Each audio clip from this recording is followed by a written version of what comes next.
What's up, YouTube fans? Today we're going to take a look at the X-Transbots Ballistic Youth version, or their version of a Masterpiece Scale Target Master Misfire. This was sent to me by Dr. Diecast. Thanks for allowing me to take a look at your copy. And I am happy that he got the toy deco because I really like how the toy deco looks.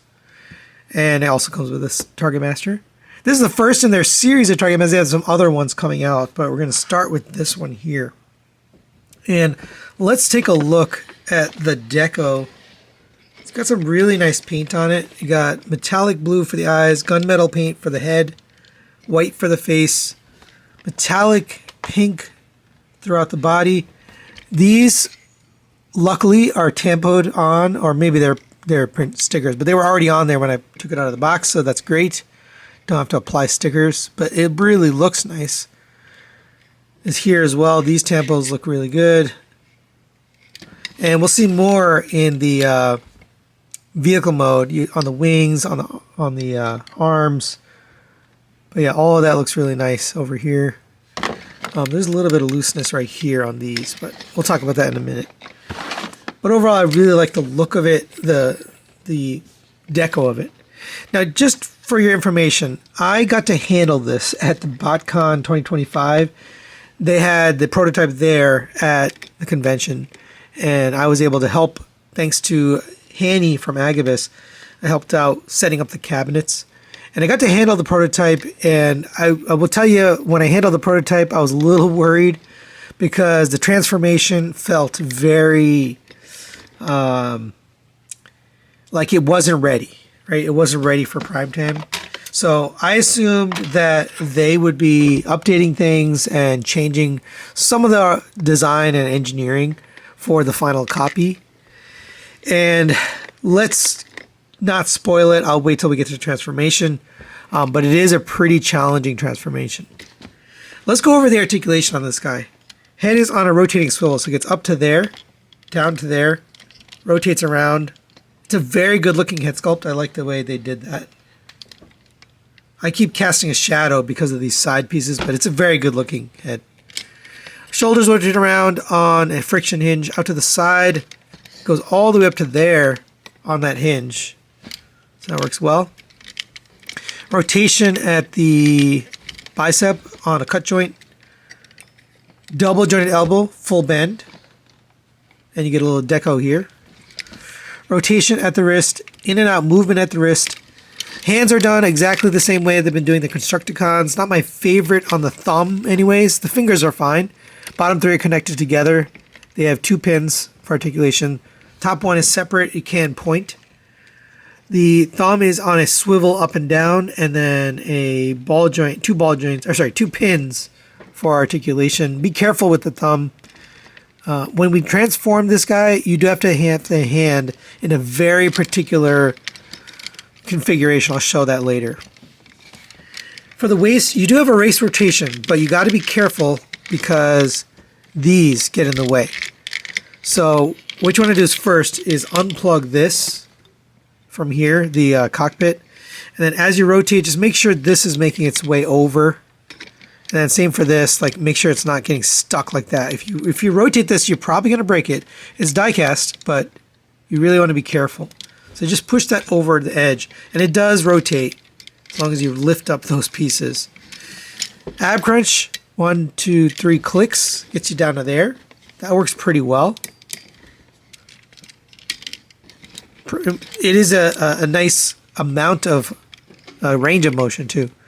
Hip skirts on the front and sides. Legs will kick up to there. It's kind of a soft ratchet. There's a lot of die cast in here. A lot of it's internal too, but there's pieces here and there. Like right here is die cast. It's interesting where they chose to use die cast. Like these wings are die cast. These back pieces are die cast, but this isn't. So it's just interesting where they did it. Back to here, out to the side. On friction, it does hold its own weight, so that's good. Rotation at the thigh on a universal. You have a single jointed knee, but the ratchet folds all the way down. Oh, did I say single jointed? I'm sorry. It's a double jointed. There's a joint up here And then there's a joint down here, but between the two, you can get the full bend. That's great. Like, that's really well done. And good tolerance on that ratchet too. Going down to the feet, you have ankle tilts. These are a little limited, honestly. Like, this should have been able to tilt a little bit more. But you basically up to there. You do have a forward and backward ratchet, so it goes down to there, up to there. It is part of the transformation, but it does work.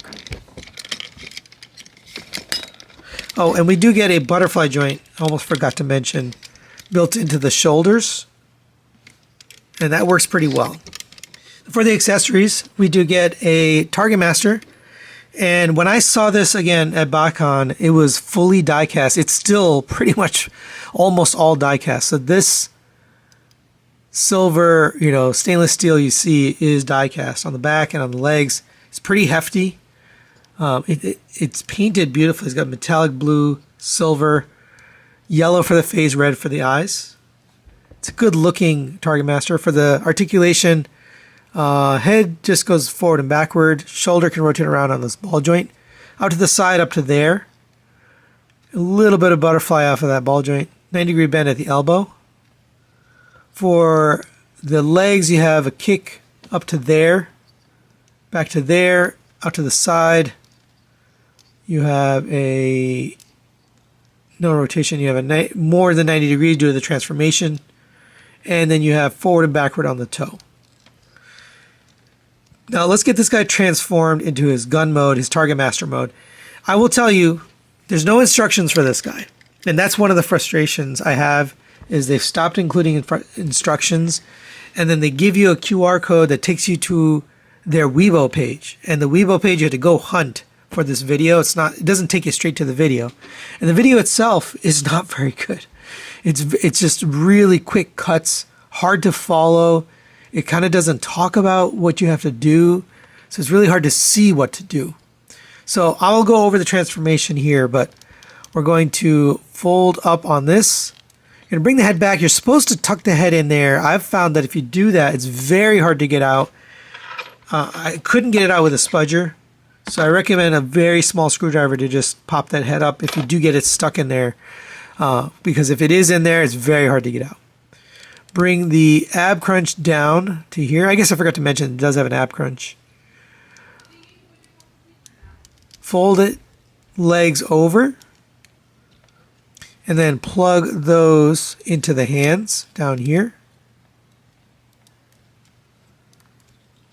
And it really looks kind of funny with the head. I'm going to stick it in there, but there is the Target Master. And it looks great.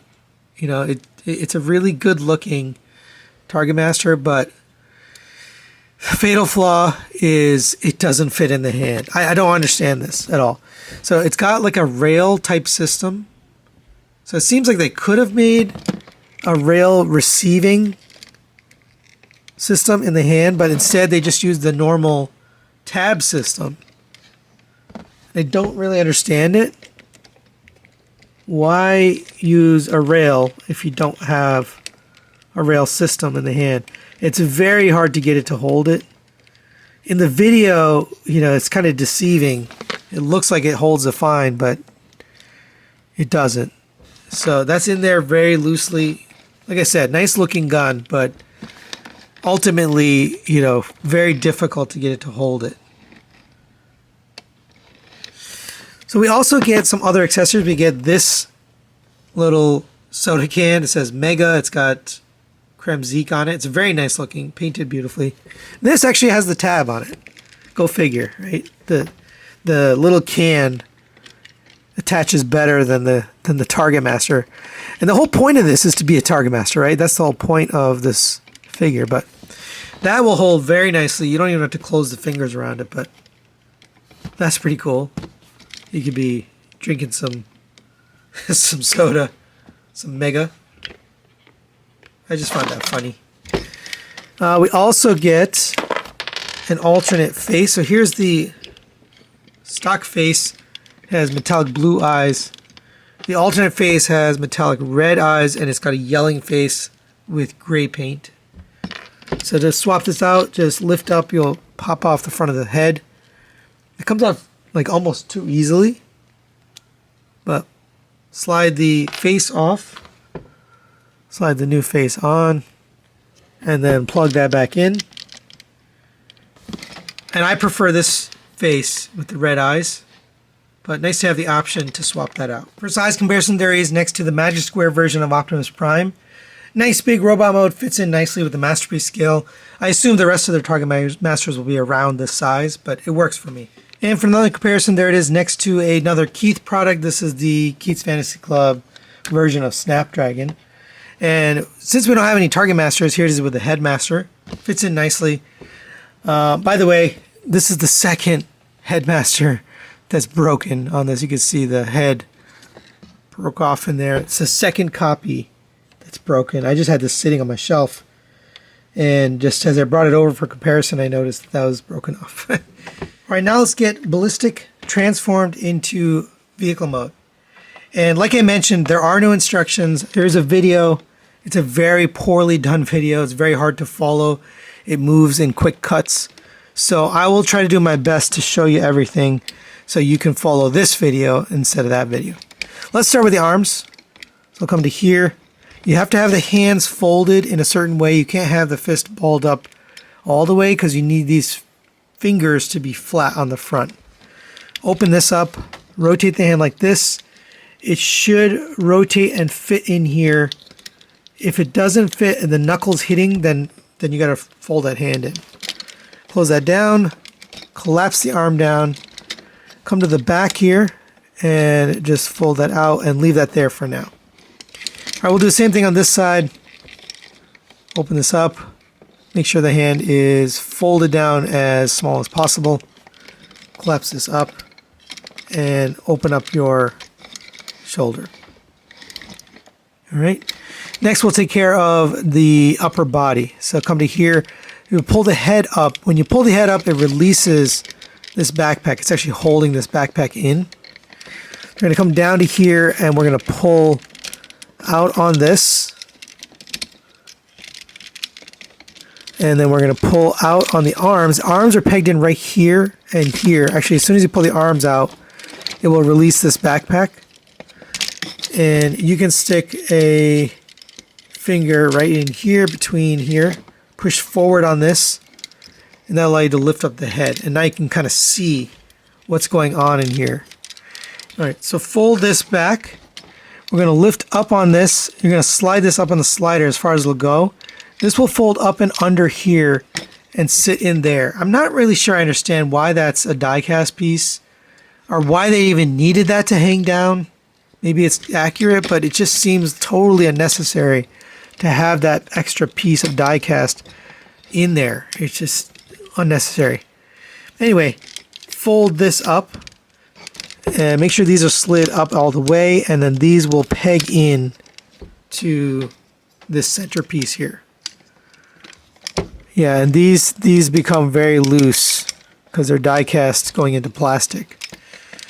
Not the best. All right, get this piece out.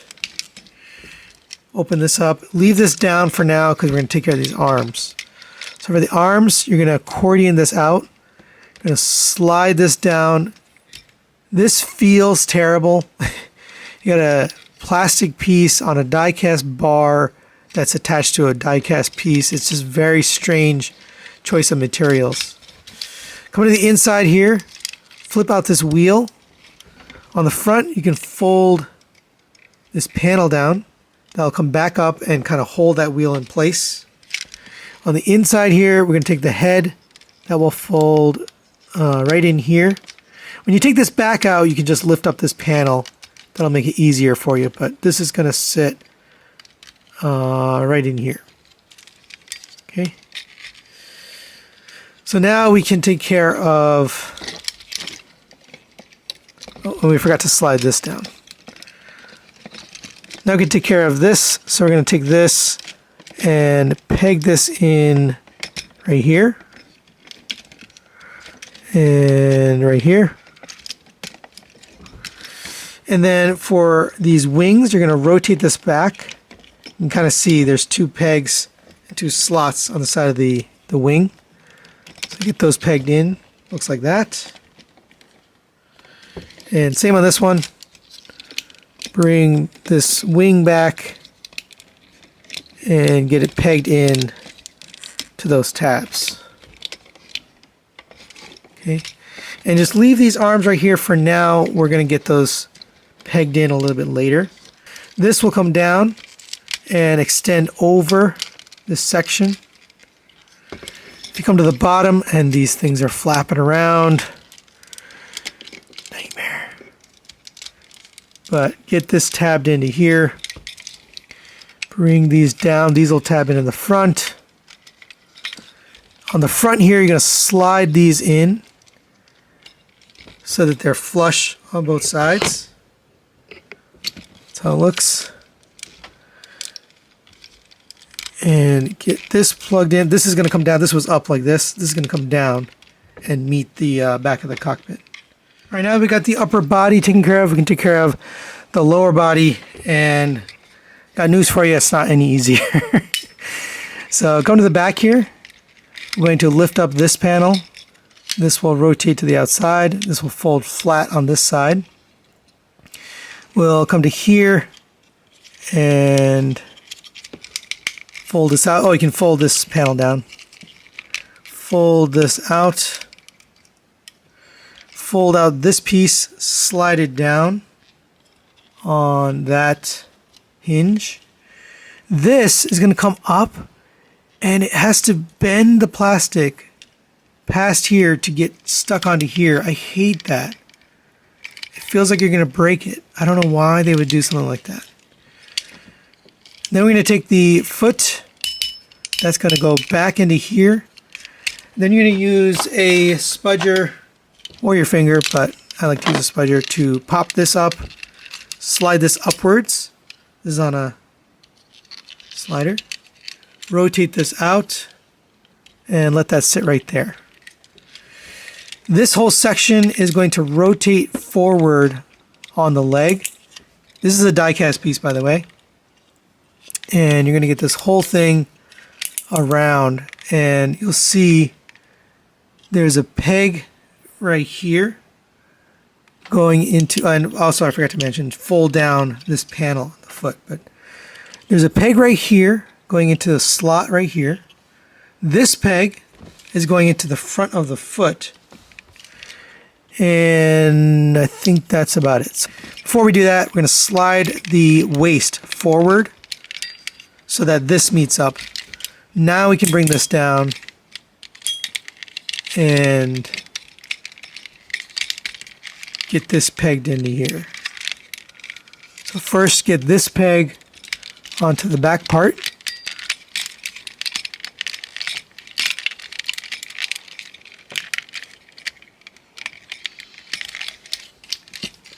This will come down over here. Make sure you get the foot over or behind this panel, not over it. Make sure this is behind this panel. And then get that tabbed in on the side.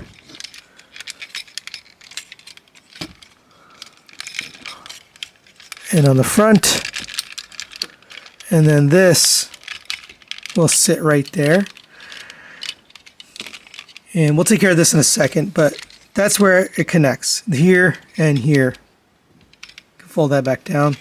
On the bottom, we can take this gold section that'll fold inwards, and we can leave that right there.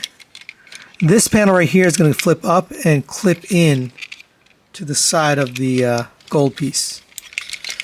All right, I'm going to do that again just because that was not the smoothest. I wish it was better, but fold this back, fold that down.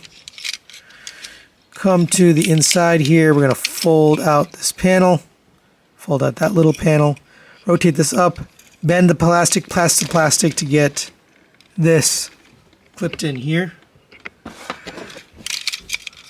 Come to the inside, rotate the foot down. Use a spudger or your finger to pop this up on the slider. Slide that up. Rotate this to the outside. And then we're going to take the entire leg. And I think we forgot one thing here. We're going to slide the thigh outwards. I did that here, but I forgot to mention that I did it. So slide the thigh outwards, then bend this down over the top.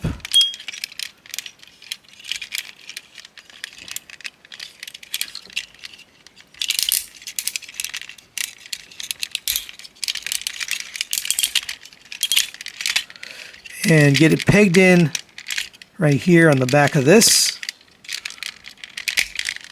And on the side right here. And then this panel right here.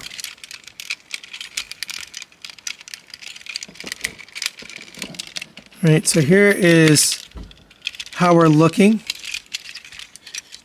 And don't forget to do this. We'll fold that down, fold this in, slide that in.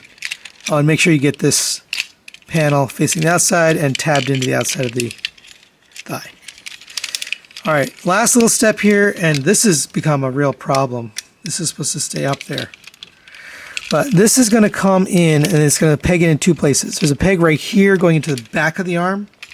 This has to go into there. And then there's a tab, tiny, tiny tab right here, and a tiny tab right there. So I recommend you get the front ones first. Then, again, bend plastic, plastic. And I recommend you rotate the arm and then peg this in on the back. I mean, it's not great. Not a great design at all.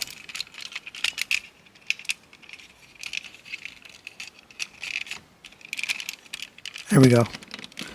So this is going to get tabbed into here. And that's one side. I'm going to do the other one because, again, and not the smoothest. All right, and there is Ballistic in vehicle mode. Extremely frustrating transformation. It's actually kind of falling apart. So it's a couple of things. These die-cast pieces are on screws. They've gotten loose, so they just won't stay up. I guess I could tighten those screws, but it's already inside. These wheels, like, they don't align. So it just, and then you're also bending plastic with plastic to get it. It does sit on those wheels, but it just feels very flimsy. Like, this feels about as flimsy as the prototype or the pre-production sample that I looked at BotCon. You know, they haven't really improved things, especially stuff like this. Like, that's got to be fixed for the final. I will say it looks cool. Like, it's a cool looking jet. But it's just very flimsy. You know, it doesn't feel finished, right? It just doesn't feel polished. Like, look through here. You know, you got a big gaping hole right there. You know, all of this just looks unfinished and, you know, unprofessional. I like the boosters back here. That's nice. But yeah, it's not a great alt mode. You can open this up. The Target Master doesn't fit in there, but you can attach it there. So that's cool. I guess they thought about having it work in alt mode, but not in robot mode. It just seems like a silly oversight. But there you go for vehicle mode. For size comparison, there it is next to the Magic Square Optimus Prime. And it looks all right. So final recommendations on the X-Transbots Ballistic. I'm going to give this a 3 out of 5. This is a partial recommendation. And it is extremely disappointing for me to say that because this thing looks phenomenal. I love the paint job on it, the metallic pink, the gold. Even the Target Master is beautifully painted. The face, the head, the accessories, everything is painted and looks great. I love the deco of the tampos. That all looks great. But as soon as you start messing with it, it's got problems. And they're kind of inexplicable. Like, for example, why can't it hold the Target Master? Like, why is there no tab system? I kind of have it resting there, but like, it should really just tab into the hand, just like every other Masterpiece figure that we've gotten. Where's the tab? Same thing for the transformation. Like, there's no explanation for why it's so complex. It doesn't need to be that complex, especially that backpack area. A lot of this, it's kind of risky, right? Especially back here. I feel like people are going to probably break this pieces in this section just because of the way it's designed. Also, if you just rotate the waist, you have the potential of breaking it. Those are just silly things that can be avoided. So I don't know. I have mixed feelings on it because it looks so great. But, as long as you're not transforming it, just keep it in robot mode and display it. I mean, it looks great like this with the Mega Can. This is awesome. But transforming it and dealing with the overall hardware and the quality, it's just not there. So the transformation engineering is just not there. That's it for today. Thanks for watching. We'll see you next time.